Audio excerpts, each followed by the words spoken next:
주께서 당신을 통해 내 마른 땅에 샘물 나게 하시기를. 가난한 영혼, 목마른 영혼, 당신을 통해 주 사랑하길 원하네.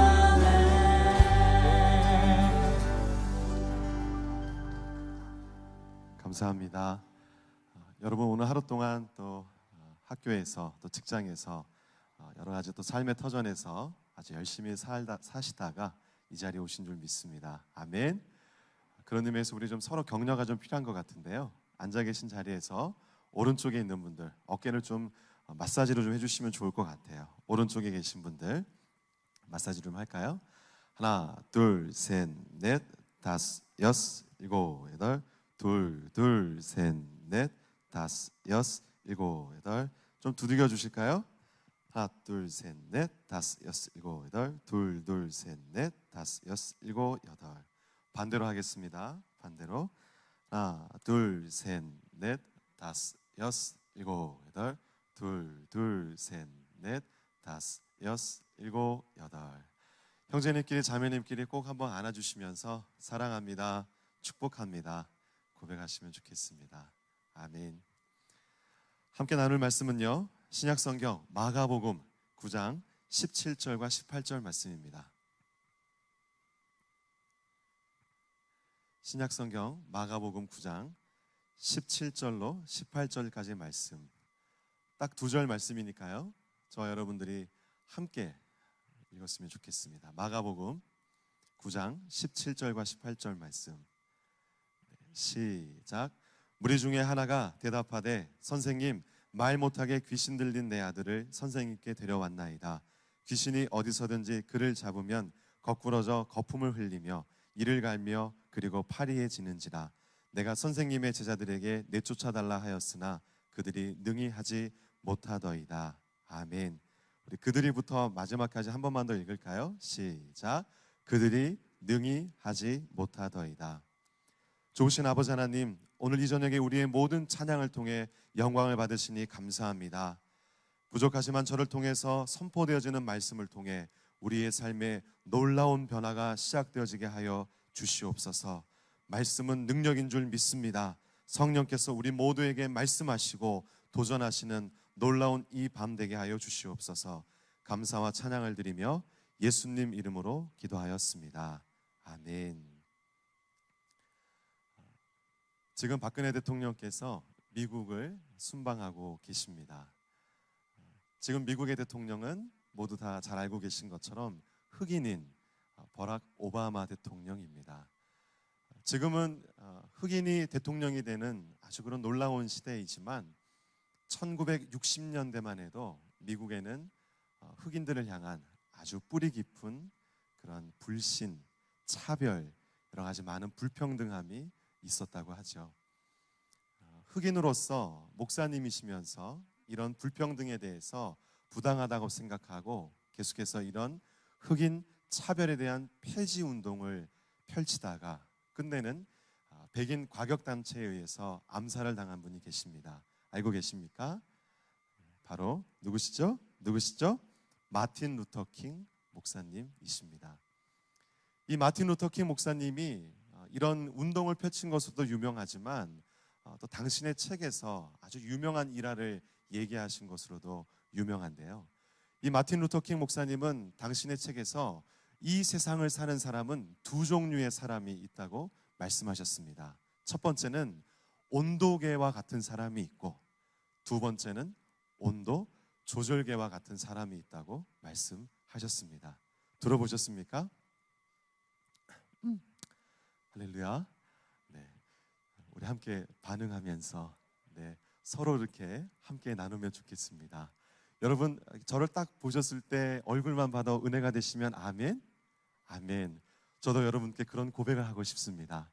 여러분의 얼굴만 봐도 은혜가 되기를 축복합니다. 축복합니다. 네, 옆에 있는 분들 한번 보실까요? 웃으시면서 이렇게 잘 듣고 계시면 아멘? 아멘. 네, 미소 지으면서 이렇게 함께 좀 잘 따라오시면 좋겠습니다. 처음 들어보신 분도 계실 것 같아요. 이 마틴 루터 킹 목사님이 이 세상을 사는 사람은 온도계 같은 사람이 있고 또 다른 사람은 온도 조절계 같은 사람이 있다고 얘기했습니다. 온도계 같은 사람이라고 하는 것은 어떤 것일까요? 요즘 아주 일교차가 심하죠. 저처럼 이렇게 땀이 많은 사람은 이 드레스 코드를, 옷을 어떻게 입어야 될지 굉장히 곤란합니다. 지금은 이제 상의를 이렇게 자켓을 입고 나왔지만 아까는 이제 제가 앉아서 예배 드릴 때는 위에를 벗고 이제 긴팔을 입고 오면 더우니까 안에 이제 반팔에 이렇게 자켓을 입고 왔는데 또 지하에 있는 성전이어서 그런지 반팔로만 있으니까 좀 춥더라고요. 요즘에 참 일교차가 심하니까 참 이 옷 맞추기가 참 힘든데요. 아침에 일어날 때는 뭐 8도, 9도 이렇게 돼 있다가 점심 이후에 되면 뭐 20도, 오늘 서울 온도가 21도까지 올라가다가 비가 와서 또 이렇게 온도가 내려갔다고 하는데요. 온도계 같다라고 하는 것은 주변의 온도가 낮으면 자기도 덩달아 낮아졌다가 주변의 온도가 높아지면 자기도 덩달아 올라가는, 즉 주변의 상황과 환경에 의해서 자기도 변화되는, 왔다 갔다 하는, 신앙으로 치면 뭘까요? 정말 주님을 뜨겁게 믿는 그런 열정 있는 삶을 살다가도 주변의 상황과 환경이 막 안 풀리기 시작하고 관계에 대한 어려움이나 미래 진로에 대한 불투명함이나 모든 그런 그 상황과 환경이 어려워지기 시작하면, 좀 죄송한 표현입니다만은 믿음이고 뭐고 주님이고 뭐고 없는 아주 깊은 그런 나락 가운데 빠져서는 그런 어려운 삶을 사는, 이런 삶을 바로 온도계 같다고 합니다. 오늘 우리가 읽었던 마가복음 7장 18절, 9장 18절 말씀에 그 귀신 들린 아들을 데리고 왔는데 제자들이 쫓아냈대요? 못했대요? 못했다고. 이미 그 능력을 경험하고 이미 예수님과 함께 제자 훈련을 하면서 수많은 이적들을 본인들이 행하기도 했고 그 예수님과 함께하는 그런 놀라운 삶을 살았음에도 불구하고 정작 결정적인 순간에 아무런 능력을 행치 못하는, 능력 없는, 마치 이렇게 딱 바라만 봐도 힘이 느껴지고 뭔가 이렇게 함께 교제하고 닮고 싶기보다는 좀 부담스러운, 얼굴에 그런 사람들이 이렇게 쓰여 있죠. 만성피로 증후군. 여러분 어떠십니까? 여러분 옆에 있는 사람들 보시면 어떠세요?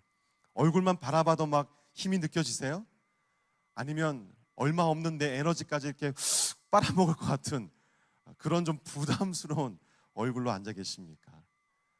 온도계 같은 사람이라고 하는 것은 주변의 상황과 환경에 의해서 변화되어질 수밖에 없는 무능력한 삶을 뜻하는 것입니다.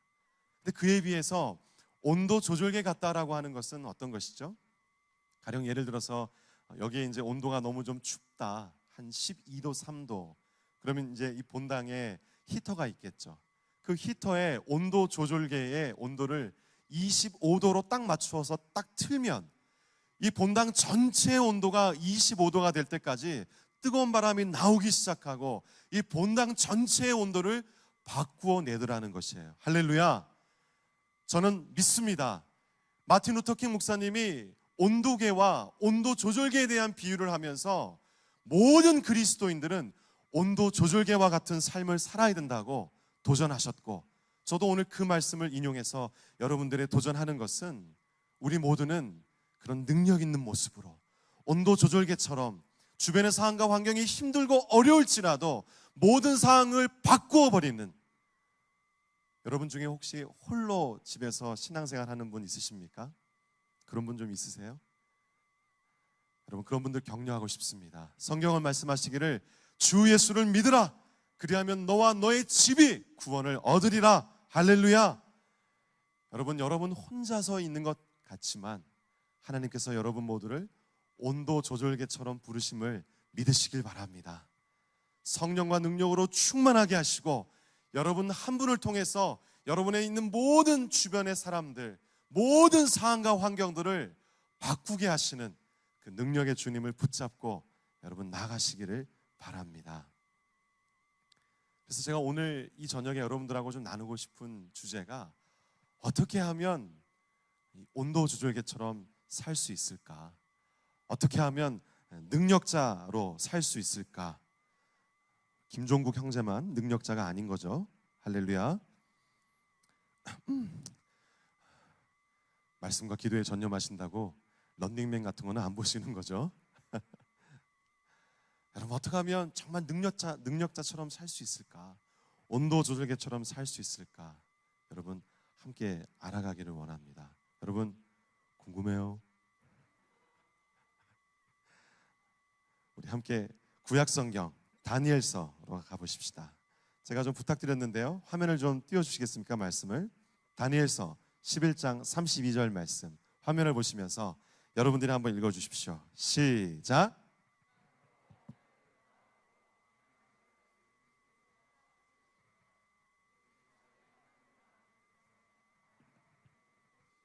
아멘. 우리 후반부 자기의 하나님을 시작. 자기의 하나님을 아는 백성은 강하여 용맹을 떨치리라. 아멘. 여러분, 이 말씀을 믿으십니까? 아멘. 오늘 이 저녁에 여러분 모두에게 이 말씀을 선물로 드리고 싶습니다. 여러분 가슴에 팍 새기고 하나님을 알므로 말미암아 강한 용사와 같은 삶을 사시기를 축복합니다. 아멘. 하나님을 아는 백성은 강하여 용맹을 바란다고 했습니다. 여러분, 근데 여기서 안다라고 하는 말이 나오는데요, 잘 알고 계신 것처럼 안다고 하는 것은 크게 두 가지 아는 것이 있습니다. 첫 번째는 누구를 안다라고 할 때는 지식적으로 알아가는 것이 있고요, 두 번째는 인격적으로 경험해 봐서 아는 것이 있습니다. 누구에 대해서 지식적으로 안다라고 하는 것은 요즘 우리가 살고 있는 시대에 아주 쉽습니다. 한 개구먼이 얘기한 것처럼 참 쉽죠? 아주 쉬워요. 여러분, 오바마 대통령에 대해서 잘 아십니까? 한 가지 비밀을 알려드리고 싶은데요, 저는 그분을 잘 압니다. 여러분, 미국 가실 일이 있으면 소개시켜 드릴까요? 할렐루야. 제가 근데 그 오바마 대통령을 안다고 하는 건 어떻게 하는 거겠어요? 만난 적이 있을까요? 전혀 없습니다. 그분이 저를 알까요? 전혀 모르시죠. 근데 제가 그분을 안다라고 하는 것은 성경에 구글에 들어가서 구글 선생님께 물어본 거죠. 검색을 쫙 해보면 나오죠. 미국 44대 대통령이시고요, 올해 나이 51세, 흑인 아버지와 백인 어머니 사이에서 태어났고 하버드 법대를 나온 이후에 변호사로 살다가 일리노이주라고 하는 미국 중부에 있는 그 일리노이주의 상원 의원으로 정계 입문해서 정치 활동을 시작했습니다. 그리고 민주당 후보로 나서서 2008년도에 미국 44대 대통령으로 당선됐고 작년에 재선에 성공했습니다. 제가 지금 뭔가 이렇게 많은 정보를 쫙 나열한 것처럼 누구를 안다라고 했을 때 첫 번째, 지식적으로 아는 것이 있습니다. 근데 여러분, 거기에 비해서 인격적으로 친밀하게 경험해서 안다라고 하는 것이 있어요. 여러분, 1986년도에 데뷔해서 아주 선풍적인 인기를 끌었던 남성 듀엣 아이돌 그룹을 아십니까? 아이돌 그룹 이름이 도시의 아이들. 그 도시의 아이들이 아주 유행시켰던 노래 중에 텔레파시라고 하는 노래가 있습니다. 여러분의 표정을 보니 전혀 모르시는 것 같습니다. 대충 이런 노래예요. 눈빛만 봐도 알 수 있잖아. 네, 이게 도시의 아이들의 노래라는 걸 다 이제 여러분, 근데 이게 참 놀라운 가사인데요, 가사 내용이 뭐예요? 눈빛만 봐도 알 수 있대요. 할렐루야. 대화를 해보고 많이 교제해보지 않아도 눈빛만 봐도 알 수 있는 그런 사이. 특별히 여기 이제 기혼자, 부부로 이렇게 함께 오시거나 결혼한 분들, 우리가 부부가 함께 살아가면서 오랜 시간 함께 살면서 어떻게 한다고 그래요? 서로 닮아간다고 하죠. 눈빛만 봐도 알 수 있는 그런 사이인 줄 믿습니다. 기욱간사님, 아멘? 아멘. 저는 딱 한 분의 부인을 모시고 삽니다. 어디 가서 늘 소개할 때 제가 여선지자 한 분을 모시고 산다고 얘기하는데요. 저는 12년 전에 결혼해서 올해로 이제 햇수로 12년째 결혼 생활을 하고 있는데요. 1978년 6월 7일에 태어난 박소연이라고 하는 저희 아내를 더 알아가기 위해서 제가 어떤 세미나를 다닌 적이 없죠. 이해가 되십니까? 무슨 말씀인지? 함께 사는 아내를 알아가기 위해서 아내 알아가기 세미나 뭐 이런 거 참석한 적도 없고요. 어디 이제 학교에 들어가서 뭐 특수한 어떤 그런 학위를 위해서 아내 알아가기 석사 과정 뭐 이런 거를 2년 3년 공부한 적도 있다 없다? 없는 거죠. 말이 안 되는 거죠. 저희 아내를 어떻게 알아요? 지난 12년 동안 함께 살아가면서, 특별히 저는 남자가 둘인 집의 장남이어서 잘 몰랐는데요. 자매와 함께 한 몸을 이루게 하시고 살아가면서 참 중요한 것은 대화이더라고요. 그래서 저는 늘 집에 가면서 이 수다 미니스트리를 힘써서 행합니다. 그래서 어떻게 지냈어? 저희가 이제 아이가 셋이에요. 딸, 아들. 그래서 이제 9살, 6살, 3살 그 자녀들, 지금도 그 아이들과 함께 이 저녁에 막 치열한 시간을 보내면서 막 지쳐 있을 그런 아내. 오늘 이제 이 말씀을 끝나고 모든 집회를 마치고 이제 집에 가서 이제 이런저런 대화로 함께 얘기하고, 여러분 그것처럼 누구를 알아간다고 할 때 지식적으로 알아가는 것이 아니라 제가 저희 아내와 지난 12년간 함께 살면서 많은 대화를 하면서 많은 시간을 함께 보내면서 알아가는 그 아는 것, 이것이 바로요 누구에 대해서 인격적으로 친밀하게 알아가는 것인데요. 우리가 읽었던 다니엘서 11장 32절에 하나님을 아는 백성, 이 안다라고 하는 것이 전자일까요? 후자일까요? 지식적으로 아는 걸까요? 인격적으로 아는 걸까요? 히브리 원어로 야다라고 쓰여 있는데요. 바로 이 야다라고 하는 말씀이요, 경험하여서 알다, 인격적으로 알아가다. 할렐루야. 여러분 오늘 여기 이 목요 모임에 오신 모든 여러분들 축복합니다. 하나님을 알되 인격적으로 알므로 말미암아 강한 용사처럼 사시기를 축복합니다. 아멘. 지금까지는 그냥 지식적으로 알고 성경 말씀을 읽고 묵상을 했지만 아무런 감동 없이 그냥 하나님을 피상적으로 알았다면, 오늘 이 저녁을 시작으로 해서 하나님을 인격적으로 친밀하게, 정말 부부처럼 아니면 정말 친한 친구처럼 눈빛만 봐도 알 수 있는 그런 깊은 관계로 여러분의 관계가 하나님을 인격적으로 알아가는 그런 관계가 되시기를 축복합니다. 아멘. 그런 의미에서 우리 옆에 있는 분들에게 한번 격려하시면 좋겠어요. 하나님을 인격적으로 알아갑시다. 한번 인사하실까요? 여러분 가끔 인터넷을 검색하다 보면 아주 아름다운 여자 연예인에 대해서 이제 성형 수술에 대한 이런 사진들이 쫙 도는 거 한 번쯤은 보셨을 거예요. 딱 사진이 어떻게 인터넷에 딱 뜹니까? 친절하게 비포, 애프터. 무슨 말이에요? 성형 수술 전, 성형 수술 후. 근데 이것이 저와 여러분들에게 영적으로 여러분 적용되는 거 아십니까? 여러분 삶에 정말 그 이전에 하나님을 믿는다고 하면서도 변화 없는 삶을 살다가 어느 순간 극적으로 완전히 변화되어진 그런 경험이 있으십니까? 마치 연예인들이 성형수술 전, 성형수술 후, 이 사람이 이 사람인가 도저히 알아볼 수 없을 정도로 여러분 삶에도 그런 영적으로 그런 변화들이 있지는 않으십니까? 제가 개인적으로 제 삶에 그런 경험이 있는데요. 바로 지금으로부터 이제 한 13년, 14년 전에 2000년도에 제가 예수전도단의 DTS 훈련을 받고, 그러니까 DTS 훈련을 받기 전, 받기 후로 나뉘어집니다.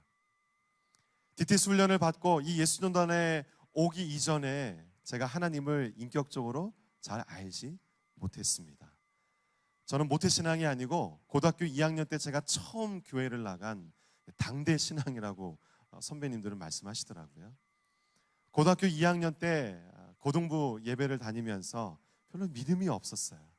예수님을 인격적으로 영접하지 못하고 그냥 친구 따라서 강남 가듯이 친구 따라서 교회를 다니고 전혀 믿음 없이 2년 정도 고등부 생활을 하다가 겨우 이제 운이 좋아서, 그때는 이제 믿음이 없으니까 은혜 가운데 재수하지 않고 뭐 이렇게 대학을 갔다 이런 표현은 감히 못 하겠고요.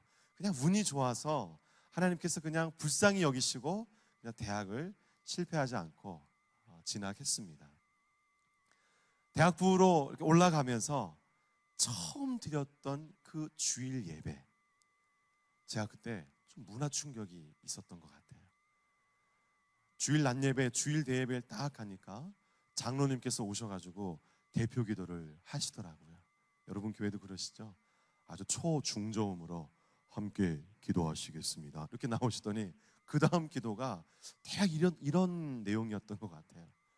처음에 중저음으로 아주 쫙 얘기하시던 장로님께서 아주 큰 목소리로 높고 높은 보좌에서, 제가 갑자기 깜짝 놀랐어요. 불꽃 같은 눈동자로 이렇게 막 큰 소리로 막 고함을 지르듯이 기도하시기 시작하는 거예요. 그래서 깜짝 놀래가지고 이렇게 막 실눈을 떠가지고 막 열정적으로 그 다음 이런 내용이었던 것 같아요. 벌레만도 못한 뭐 이러면서. 그래서 제가 그때 믿음이 전혀 없을 텐데 그 장로님의 대표 기도를 통해서 하나님에 대한 잘못된 그런 인식이 생긴 거죠. 아, 우리 하나님은 저 높은 보좌에서 눈을 크게 뜨고 우리가 죄를 짓나 안 짓나 이렇게 째려보는 그런 분이시구나. 아, 그래, 나는 아까 이제 우리 내중 간사님 참 하나님 안에서 존귀한 가치 있는 사람이라고 이제 서로 고백하자고 했는데 그 장로님의 대표 기도를 들으면 아, 그래, 나는 진짜 벌레만도 못한 놈이구나. 제가 그때 너무 하나님에 대한 첫인상이 안 좋은 거예요. 그 마음에 제가 결단했습니다. 이런 하나님이라면 나는 가까이 하지 않으리라. 많은 사람들은 그 주님께서 인도하시는 푸른 초장을 쫓아서 간다고 하는데요, 저는 그때 결심했어요. 주님이 인도하시는 푸른 초장이 아니라 친구들과 함께 하얗고 빨간 그런 공들이 막 다니는 직사각형의 푸른 초장을 찾아 다니리라. 귀 있는 자는 들을지어다. 너무 또 경건한 삶을 사셔서 뭐 당구장 이런 거는 전혀 안 가보셨죠? 그런 당구장에 가면 당구대가 녹색이거나 파란색, 그래서 많은 분들이 거기를 또 푸른 초장이라고. 할렐루야. 제가 별 얘기를 다 합니다. 제가 이제 아주 그런 아주 보수적인 그런 장로교에서 신앙생활을 하면서 하나님에 대한 그런 인식, 인격적이고 우리의 어떤 그런 아버지 되시고 또는 그 예수님이 우리와 늘 동행하시는 그런 친구 되신 주님이다 라고 하는 것을 전혀 모른 채 그런 신앙생활을 하다가 2000년도에 제가 예수전도단 DTS 훈련을 받으면서 아주 극적인 변화를 경험하게 되었습니다. 예수전도단에서 DTS 훈련을 받을 때도 그랬고요, 제가 지난 13년간 사역하면서 가장 많이 쓰는 단어 중에 하나가 여러분, 하나님의 음성을 듣는다라고 하는 것입니다. 오늘 여기에 오신 분들 중에는 예수전도단에서 훈련을 받고 또 이렇게 이미 그런 것을 경험한 분도 계시지만 그렇지 못한 분도 계시리라 생각합니다. 여러분, 하나님의 음성을 듣는다라고 할 때 어떠세요? 하나님의 음성을 사모하십니까? 아니면 약간 좀 부담스럽고 약간 좀 이단스러운 좀 그런 분위기라고 생각을 하십니까? 저는 아주 전통적인 그런 보수적인 교회에서 있었기 때문에 제 안에는 어떤 생각이 있었냐면 하나님의 음성은 아무나 듣는 게 아니었어요. 맞습니까? 하나님의 음성은 목사님들이나 아주 이렇게 어떤 은사를 받은 그런 기도 생활을 많이 하는 그러나 좀 이렇게 신령한 분들만 하나님의 음성을 듣는다. 그리고 저는 이 하나님의 음성을 듣는다라고 하는 것에 대한 오해, 어떻게 생각했냐면 육성으로 듣는다고 생각했죠. 요철 오늘 모교 모임에 좌와 다우 이런 식으로 뭔가 좀 이렇게 신비스럽고 약간은 좀 이렇게 부담스럽고 이단스러운 그런 거라고 생각했었습니다. 혹시 여기에 계신 분들 중에 좀 그런 오해가 있을까봐 좀 쉽게 좀 설명드리고 싶은데요. 여러분, 하나님의 음성을 듣는다라고 하는 것은 특별히 이 예수전도단에서 또 많은 강사님들이 얘기하는 하나님의 음성을 듣는다고 하는 것은 그런 것이 아닙니다. 물론 이 시대에도 정말 초자연적으로 주님께서 그렇게 들리는 음성으로 역사하실 수 있겠지만 일반적으로 하나님의 음성을 듣는다고 하는 것은 그런 게 아니에요. 여러분, 하나님의 음성을 듣는다라고 핵심 단어가 뭐죠? 음성. 음성은 한자어입니다. 그래서 네이버의 사전에 딱 쳐보면 이 음성이라고 하는 것은 사람의 목소리라고 하는 뜻이에요. 지금 저희가 이제 본당 2층, 지하 2층에서 예배를 드리고 있는데 제가 갑자기 저 본당 1층에 있는 어떤 한 전도사님 아니면 목사님 아주 큰 소리로 불러도 멀리 떨어져 있는 분이 저의 목소리를 들을 수 있다 없다? 없죠. 여러분, 하나님의 음성을 듣는다, 여러분 그거거든요. 하나님의 음성을 듣는다, 나와 하나님과의 거리가 멀다는 얘기겠어요? 가깝다는 얘기겠어요? 이해가 안 되십니까? 하나님의 음성을 듣는다라고 하는 것은 나와 하나님과의 거리는 가깝고, 특별히 이 예수전도단에서 도전하는 하나님의 음성 듣는 삶은 하나님과 늘 가까이 동행하는 삶을 뜻함을 믿으시길 바랍니다. 아멘. 여러분, 그런 의미에서 하나님의 음성을 듣는 삶, 요한복음 10장에 내 양은 내 음성을 들으며, 양과 목자로 비유하셨는데요, 늘 양과 목자는 함께 가까이 있는 것처럼 여러분이 그 하나님과 그 주님과 날마다 동행하는, 가까이서 늘 친밀한 교제를 하면서 대화를 하면서 그 예수님과 더 깊이 알아가는 그런 삶을 사시기를 축복합니다. 아멘. 아멘.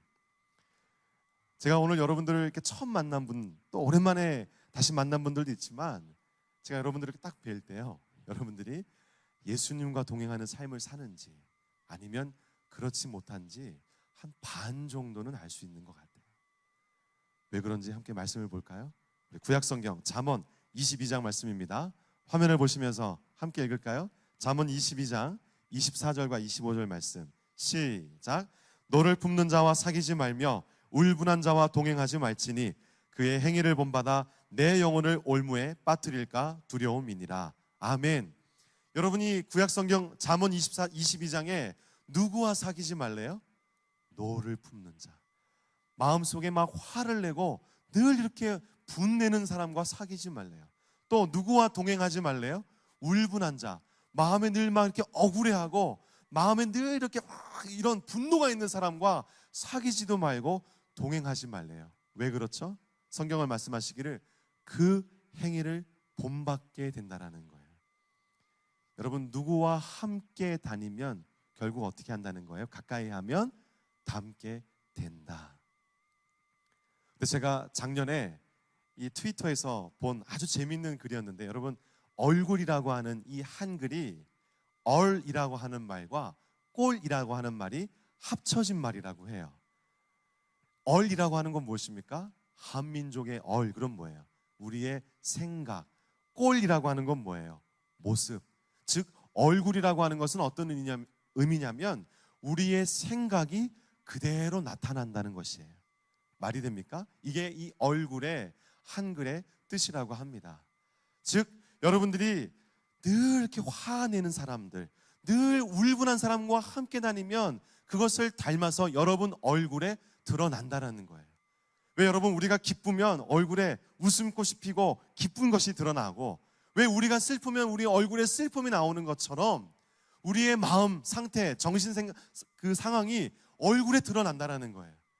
근데 저와 여러분들이 예수님과 함께 동행하면서 그 예수님을 닮게 되면 여러분 얼굴도 누구를 닮게 될까요?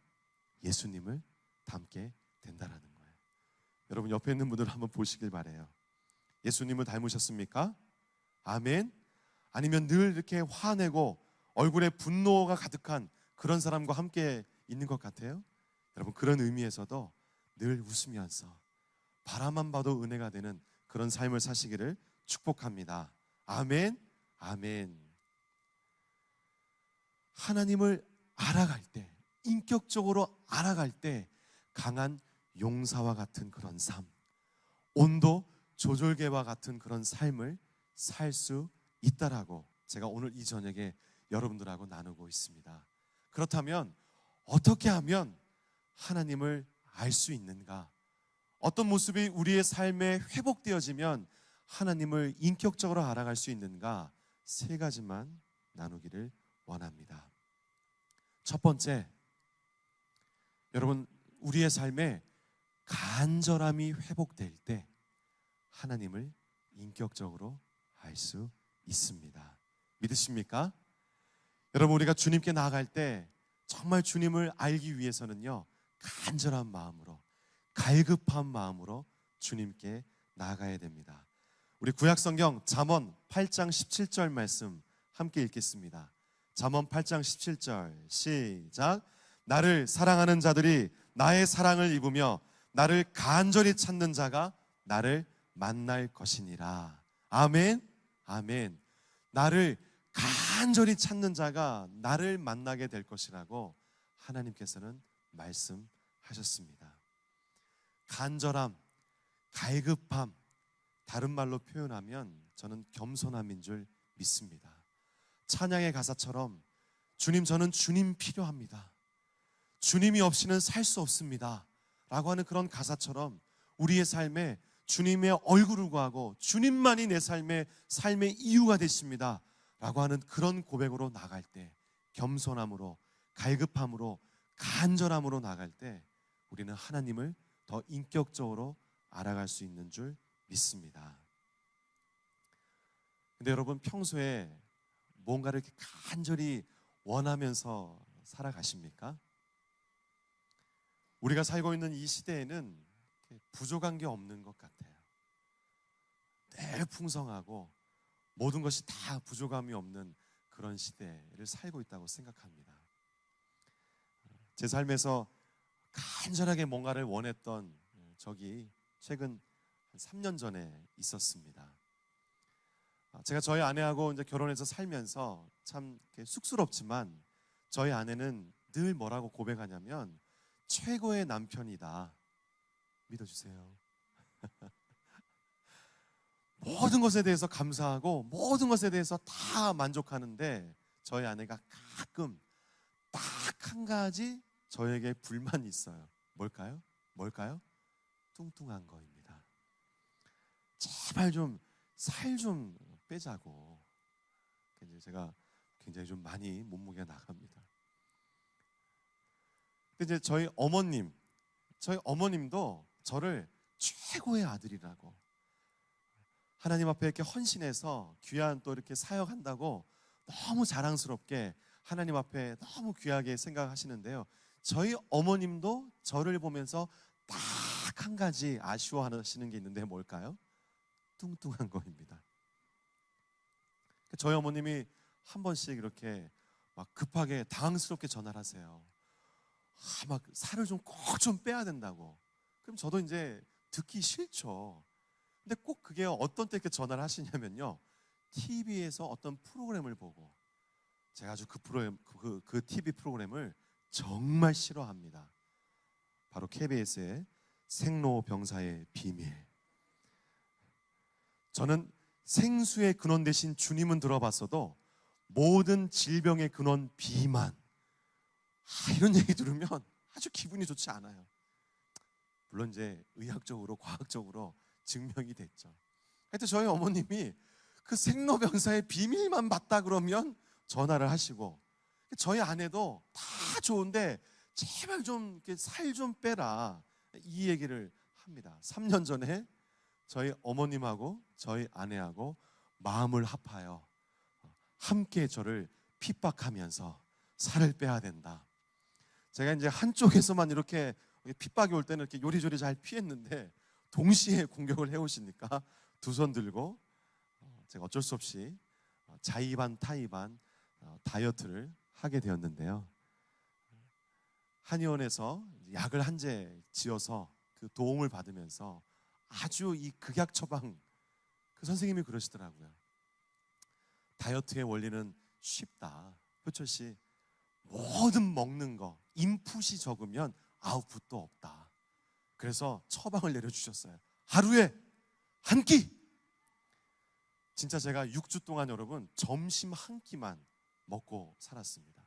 그리고 모든 단 거 있죠. 초콜릿, 사탕, 스낵, 떡, 케이크. 그리고 저는 커피도요. 그 이전에 다이어트 하기 이전에는 저는 캐러멜 마키아토. 그 캐러멜 마키아토에 캐러멜과 시럽 추가. 할렐루야. 저는 이런 것만 커피집 가서 시켰는데요. 그런 거 다 끊고 아메리카노 아니면 에스프레소만 마셔야 된다는 거예요. 제가 그때 그 6주 동안 하면서요. 하루에 한 끼, 그 좋아했던 그 뭐 초코바 같은 거, 초콜릿, 카라멜 마키아토를 다 돌처럼 보면서 아메리카노만 마시고 그렇게 6주 동안 피눈물 나게 다이어트를 딱 했는데 6주 만에 12kg가 빠졌습니다. 많은 분들이 저를 보면서 꼭 물어보시더라고요. 간사님, 지금 그 몸매가 혹시 12kg를 뺀 몸매신가요? 다시 8kg가 쪄가지고 최근에 또 계속된 핍박과 압력이 오고 있습니다. 근데 여러분, 제가 지금 약간 얘가 이상한데요. 그렇게 그 6주 동안, 3년 전에 그 6주 동안 늘 이렇게 풍족하게 늘 이렇게 뭐 사 먹고 손쉽게 구하던 거를 못 먹으니까요. 간절함이 생기더라고요.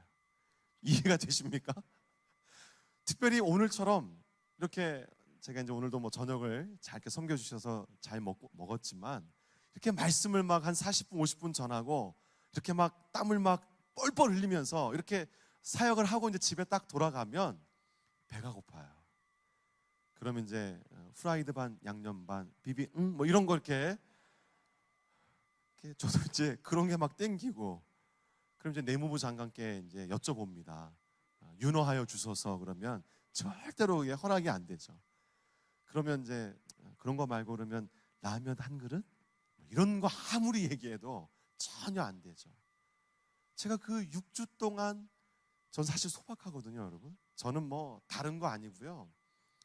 제가 정말 좋아하는 거 한 가지.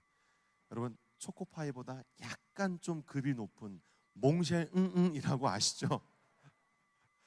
저는 다른 거 필요 없고요. 그 몽쉘 하나에 그냥 커피 한 잔이면 그냥 그날 하루의 피로가 쫙 풀리면서 기분이 라랄라랄라랄라라 이렇게 날아갈 듯 회복이 되는, 참 소박해요.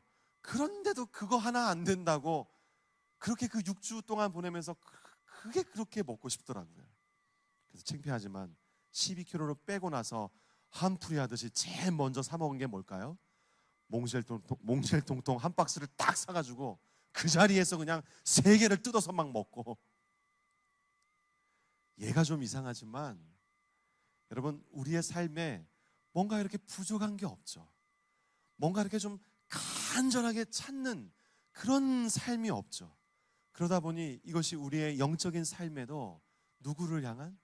하나님을 향한, 우리 주님을 향한 어떤 그런 갈급함, 간절함까지도 잃어버리는 삶을 살게 되더라는 것이에요. 오늘 이 저녁에 그 말씀 앞에, 주님 앞에 여러분의 삶을 돌아보는 은혜가 있으시기를 축복합니다. 내가 정말 주님을 향한 그런 갈급함, 간절함, 그 주님이 없으면 한순간도 살아갈 수 없겠구나 라고 하는 그런 고백이 있었는가?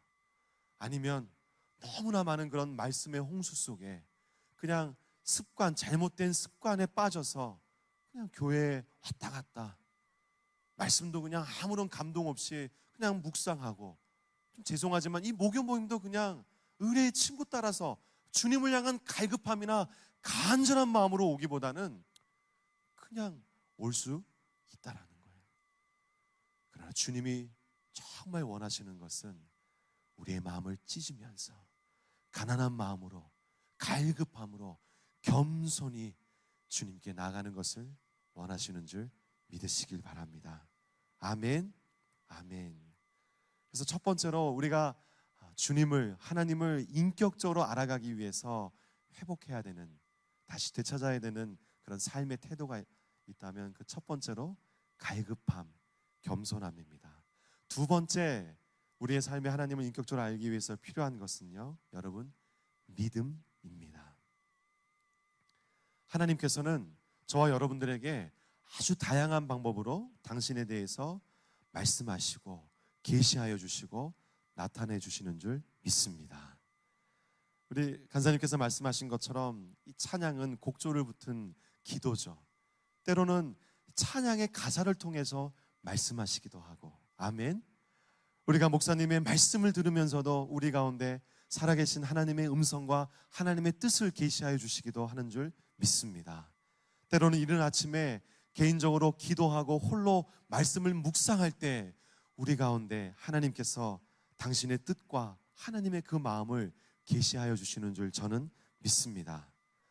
근데 그럴 때 이것이 하나님께서 말씀하시는구나 라고 하는 것을 받아들일 수 있는 뭐가 필요하다고요? 믿음이 필요하다라는 것이에요. 여러분, 신학적으로 외적 소명이라는 말과 내적 소명이라고 하는 말이 있습니다. 이건 어떤 의미냐면, 외적 소명, 외적으로 누군가 나에게 복음에 대해서, 예수님에 대해서 들려줄 수 있다라는 거예요. 근데 외적으로 내가 다른 사람에 의해서 그 복음에 대해서, 예수님에 대해서 들었을지라도 무엇이 같이 있어야 돼요? 내적 소명. 내 안에 내적으로 성령 하나님께서 말씀해 주셔야 그것을 받아들일 수 있다라는 거예요. 우리 함께 신약 성경 고린도전서 12장 3절 말씀 한번 읽으실까요? 우리 화면에 고린도전서 12장 3절 말씀 시작.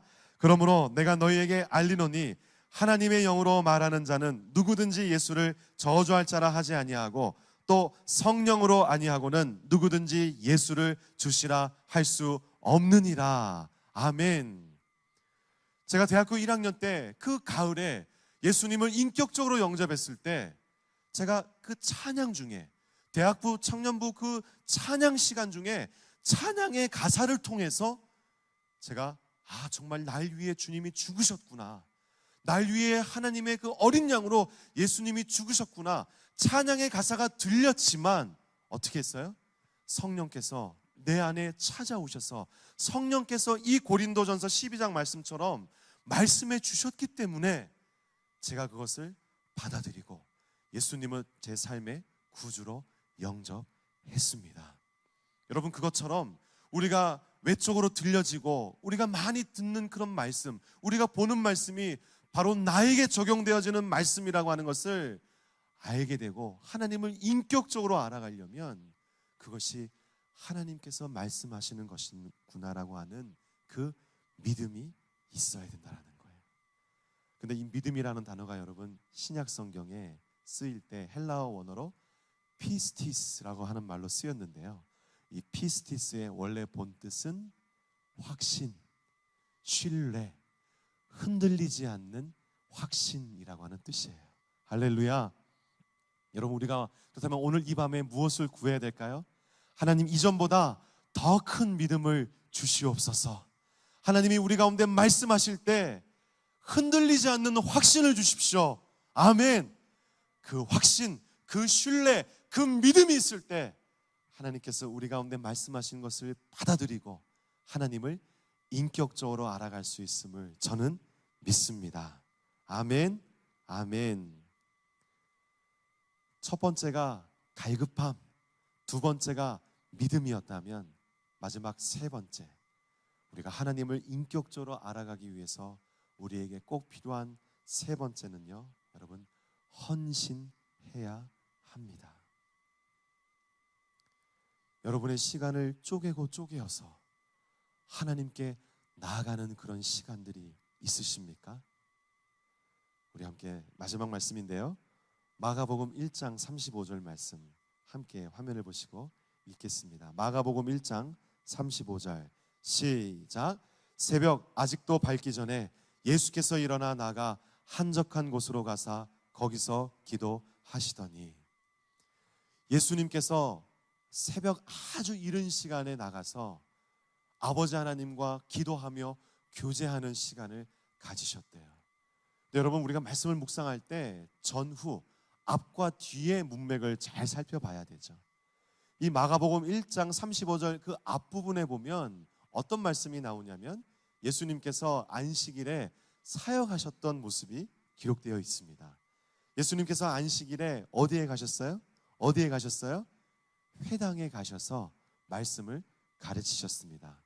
요즘 우리식으로 표현하면 주일 낮예배에 오셔서 설교, 특별 그 말씀 사경의 부흥회를 하셨다는 거예요. 그리고 그 회당에서 가르치시고 오후에 어디로 신방을 가셨냐면 그 회당에 가까운 베드로의 집에 찾아가셨습니다.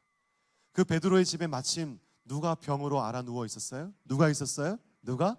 베드로의 장모님이 열병으로 앓아 누워 있었어요. 예수님께서 그 베드로의 장모를 고쳐주셨습니다. 그랬더니 거기가 가버나움이라고 하는 도시였는데요, 온 도시에 소문이 나서 사람들을 막 다 데리고 오는 거예요. 병고침을 받기 위해서.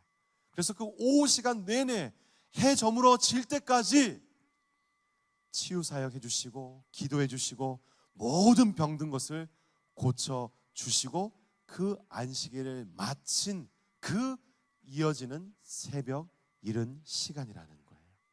좀 이해가 되시죠? 여기 특별히 대학생들이나 직장 생활 하시는 분들, 요즘 주 5일 근무 많이 하시잖아요.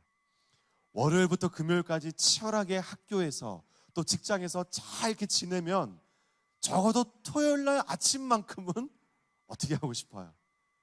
좀 더 자고, 그래 주님은 사랑하시는 자에게 잠을 주셔, 이러면서 좀 더 쉬고 싶은 게 사람의 마음이잖아요.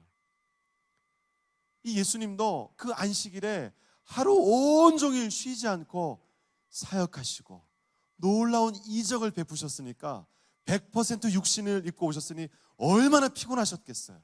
그럼에도 불구하고 그 새벽에 일어나 한적한 곳에 가서 아버지 하나님과 기도하며 교제하셨대요. 또 다른 성경 누가복음 22장에 보면 예수께서 습관을 쫓아 감람산에 가셔서 기도하셨대요. 할렐루야. 여러분, 습관, 어떤 일들이 습관이 되려면 의학적으로도요 3개월 동안 그 일을 반복해야 된다고 해요. 여러분, 제가 무엇을 여러분들에게 말씀드리고 있습니까? 하나님을 인격적으로 알아가기 위해서는 무엇이 필요하다고요? 저와 여러분들의 헌신. 이전보다 더 여러분의 시간을 떼어서 최우선순위로 하나님께 드리시기를 도전합니다. 아침에 일어나는 시간이 6시 반이셨어요? 7시였습니까? 그렇다면 30분, 40분 먼저 일어나서 여러분 좀 그런 결단을 하시면 좋겠어요. 내가 묵상을 하지 않고서는 아침을 먹지 않으리라. 할렐루야. 은혜가 안 되시는 것 같습니다. 오랫동안 예수전단에서 사역하셨던 우리 홍성원 목사님이 그런 개인의 삶의 목표가 있으시대요. 내가 묵상을 하지 않으면 아침을 먹지 않으리라. 개인적으로 들은 얘기는 아침 금식을 많이 하셨답니다. 좀 여러분의 삶에 실제적인 그런 헌신과 결단이 오늘 이 저녁에 새롭게 시작되어지기를, 바로 이어지는 내일 아침, 이 금요일 아침 시간부터 새롭게 좀 시작하시기를 도전합니다. 아멘. 말씀을 좀 정리하고 싶습니다. 오늘 처음에 함께 읽었던 마가복음 9장에 그 제자들은 능히 그 일을 하지 못하느니라. 여러분, 어떤 삶을 살기를 원하십니까? 늘 좀 죄송한 표현이지만 만성피로 증후군처럼 이렇게 막 힘없고 다른 사람들 이렇게 딱 바라만 봐도 에너지가 같이 이렇게 빠지는 그런 삶을 살기를 원하십니까? 아니면 온도 조절계처럼 바라만 봐도 에너지가 느껴지고 가까이 가고 싶고 생명력을 나누어 주는 그런 삶을 살기를 원하십니까? 여러분 모두 마음 안에 그런 정말 생명을 나눠주고 온도 조절계와 같은 그런 삶을 살기는 열정, 그런 갈망함이 있는 줄 저는 믿습니다. 그렇다면 다니엘서 11장 말씀처럼 하나님을 아는 백성은 강하여 용맹을 발하리라. 하나님을 인격적으로 알므로 용사와 같은 삶을 살게 하여 주시옵소서. 세 가지가 필요하다고요. 첫 번째, 간절함. 두 번째, 믿음. 세 번째, 헌신. 뭐라고요? 첫 번째, 간절함. 두 번째, 뭐예요? 믿음. 세 번째, 헌신. 여러분, 오늘 이 저녁에 저와 함께 하나님 앞에 함께 결정하시겠습니까? 하나님을 아는 삶에 우리의 삶을 드리십시다. 기도하겠습니다. 우리 들었던 말씀을 좀 기억하시면서 함께 좀 적용하면서 기도하고 싶습니다. 오늘 이 목요 모임에 하나님을 향한 그런 갈급한 마음으로 여러분 모두 오신 줄 압니다. 근데 혹시 딱 한 분이라도 이전에 비해서 여러분 삶 안에 그 하나님을 알고자 하는 그런 그 간절한 마음과 갈급한 마음을 잃어버린 분들이 있으십니까? 그런 분들이 있다면 우리 주님을 향해서 오른손을 한번 들어주시겠습니까? 감사합니다. 감사합니다. 우리가 믿음으로 표현하고 우리가 믿음으로 좀 주님 앞에 결단하면 좋겠습니다. 우리 주님을 향해서 오른손을 드신 분들, 우리 주님께, 주님, 오늘 이 저녁에 다시 한번 주님을 향한 그 갈급한 마음을 부어 주시옵소서. 하나님이 없이는 살 수 없다라고 고백하게 하여 주시고, 제가 주님을 처음 만났던 그 첫사랑이 회복되는 오늘 이 저녁 되게 하여 주시옵소서. 우리가 입술을 열고 주님께 기도하며 나갈 때 주님의 놀라운 은혜가 부어지는 이 밤 될 줄 믿습니다. 우리 안에 주님을 향한 갈급한 마음이 새롭게 생겨질 줄 믿습니다. 주님과의 그 사랑이 회복되어지고 주님으로 말미암은 그 기쁨과 생명이 넘쳐날 줄 믿습니다. 손을 들지 않는 분들도 우리 손든 분들을 좀 축복하시면서 갈급함은 회복될지어다, 주님을 향한 간절한 마음으로 나갈지어다, 우리 함께 주님께 기도하며 나가십시다. 기도하겠습니다. 주님, 오늘 이 저녁에 함께 기도하며 나가는 것은 우리가 주님을 향한 간절한 마음을 다시 한번 회복하기를 원합니다. 주님 없이 살고 주님을 향한 갈급함을 잃어버리고 살았던 것, 하나님 회개하며 주님께 나아가오니 오늘 이 저녁에 주님을 향한 그 갈급한 마음을 회복시켜 주시기를 간절히 소망합니다. 주님, 우리 모두에게 갈급한 마음을 부어주시고 주님을 향한 열정이 회복되어지는 놀라운 이 저녁이 되게 하여 주시옵소서. 하늘 문을 여시고 하나님의 큰 은혜를 부어주시고 하나님을 계시하여 주시며 하나님의 하나님 되심을 나타내 주시는 놀라운 이 저녁이 되게 하여 주시옵소서. 주님을 알아가며 주님과 함께 동행하는 놀라운 이 저녁 되기를 원합니다. 오 주님, 우리를 새롭게 하여 주시옵소서. 오 주님, 오 주님, 오 주님, 더하게 하소서. 우리 한 가지 더 기도하며 나가십시다. 오늘 여기 계신 분들 중에 우리 주님께 흔들리지 않는 확신 구하길 원하는 분들이 있다면 우리 두 손을 높이 드십시다. 주님, 우리 가운데 말씀하실 때마다 그것을 받아들일 수 있는 흔들리지 않는 확신, 더 큰 믿음을 부어 주시옵소서. 그리고 또 함께 주님 앞에 우리의 삶을 드리며 헌신하기를 원하는 분들이 있다면 함께 두 손 높이 들고, 하나님, 우리의 삶의 최우선순위가 하나님께 나가는 시간이 되게 하여 주시옵소서. 아무리 우리 삶이 피곤하고 힘들지라도 예수님처럼 새벽 그 이른 시간에 우리가 주님께 나가 주의 얼굴을 구하며 주님과 함께 교제하는 삶을 살기를 원합니다. 그렇게 고백하기 원하는 분들도 우리 주님 앞에 두 손 높이 드십시다. 우리 이 시간 주님의 이름을 크게 한번 외쳐 부르고 함께 간절히 기도하며 나가십시다. 주여, 살아계신 아버지 하나님, 주님 우리에게 더 큰 믿음을 부어주시옵소서. 우리에게 더 큰 믿음을 부어주시옵소서. 내